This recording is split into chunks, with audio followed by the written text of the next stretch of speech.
আনুমানিক 12:30 একটার ভিতরে বিরাট একটা আকার মানে শব্দ, পুরো বিল্ডিং কেঁপে উঠছে। পরে দেখি আমার বাড়িতে বোমা নিক্ষেপ করেছে বাউন্ডারি ওয়ালের মধ্যে।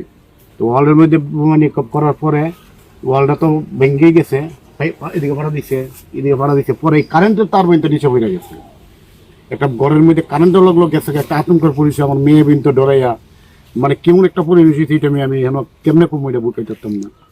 পরে আমি খুব ঘুরে উড়ি বাইতে, আমার মিসেসে গর্তে বাইরে দিচ্ছে না, আমার বাইরেও না, কারেন্টও গেছে, তুমি গর্তে বাইরেও না। পরে আইয়া সকালবেলা দিয়ে এই অবস্থা। গত পরশু রাতে সময় 12টার পরে, এটা নরসিংগড় এলাকা, এই এলাকার মধ্যে তপন আমাদের পার্টি কর্মী, তার বাড়িতে আগেও আক্রমণ হয়েছে। পরশুদিন রাতে যে আক্রমণটা হয়েছে, এইখানে বোমা নিক্ষেপ করেছে। এই দেওয়ালটা চিট ধরে গেছে, গোটা দেওয়ালটা। তো আমরা খবর পেয়ে এসছি, তার বাড়িতে আগে আক্রমণ, এবারে আবার আক্রমণ। যে আক্রমণ হয়েছে গোটা এলাকা তটস্থ হয়, আতঙ্কিত হয়।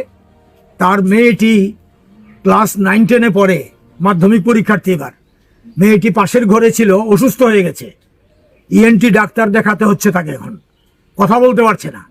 এরকম একটা আতঙ্কের পরিবেশ সৃষ্টি করেছে। শক্তিশালী বোমা নিক্ষেপ করে গোটা এলাকাকে আতঙ্কিত করেছে। আমরা তার নিন্দা করি। আমরা নরসিংগড় এলাকার শান্তিপ্রিয় জনগণকে তার বিরুদ্ধে প্রতিবাদে সোচ্চার হওয়ার আহ্বান জানাই। এবং সরকার এখানে আছে বলে মনে হয় না। পুলিশকে বারবার বলার পরেও সঙ্গে সঙ্গে আসেনি, পরে এসছে পুলিশ। এখন পর্যন্ত অপরাধী গ্রেপ্তারের কোনো আমাদের কাছে খবর নেই, করেনি একজনকেও গ্রেপ্তার। কি করে চলবে? এইভাবে মধ্যরাত্রে এসে যদি শান্তিপূর্ণ এলাকার মধ্যে বোমাবাজি করে, তারপরে পুলিশ একজনকেও গ্রেপ্তার করে না, তাহলে আইন শৃঙ্খলা আছে বলতে হবে? আইন শৃঙ্খলা নেই, ভেঙে পড়েছে। আমরা এই কথাটাই বারবার বলছি।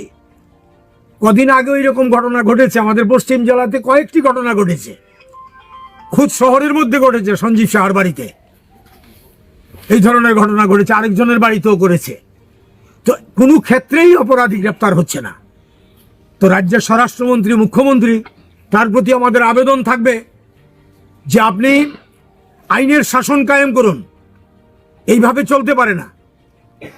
এর প্রতিবাদ আমরা জানাই এবং রাজ্যে শান্তিপূর্ণ পরিবেশ ফিরিয়ে আনার জন্য সরকার ব্যবস্থা গ্রহণ করুক, এই দাবি করছি। আর জনগণকে আমরা অনুরোধ করব, আপনার